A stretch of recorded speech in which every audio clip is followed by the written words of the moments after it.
Un groupe d'amis se rend à Las Vegas pour un week-end de jeux endiablés.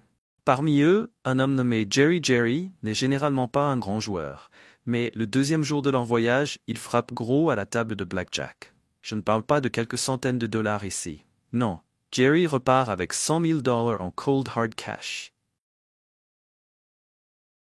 Son cœur s'emballe d'excitation, mais il décide immédiatement de garder cela secret.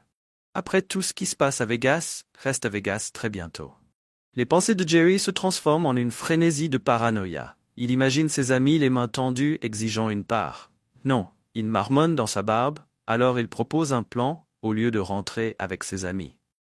Jerry réserve un vol, puis il rentre furtivement chez lui en pleine nuit. Le quartier est silencieux, alors qu'il entre tranquillement dans son jardin.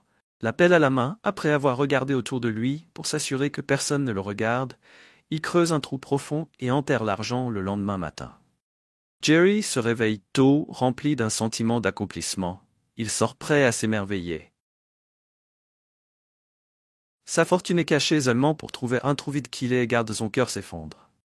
La panique s'installe alors qu'il remarque une série d'empreintes de pas menant de son jardin directement à la maison d'à côté, qui appartient à un homme sourd dans la même rue, vit un professeur, qui comprend la langue de signes, et teste une amie du voisin alimentée par la rage et la panique. Jerry attrape son pistolet, se précipite vers la maison du professeur et frappe à sa porte. « Tu viens avec moi ?» Jerry exige de traîner l'homme abasourdi de l'autre côté de la rue chez le voisin sourd de maison fait irruption par la porte. Jerry agite son arme et crie « Dites-lui que s'il ne me rend pas mon argent, je vais le tuer. » Le professeur, visiblement secoué, se tourne vers le sourd et commence à signer furieusement, relayant le message terrifiant de Jerry. Un homme sourd, calme comme toujours, fait signe en retour. « Je l'ai caché dans mon jardin sous le cerisier. » Le professeur hésite, puis se tourne vers Jerry.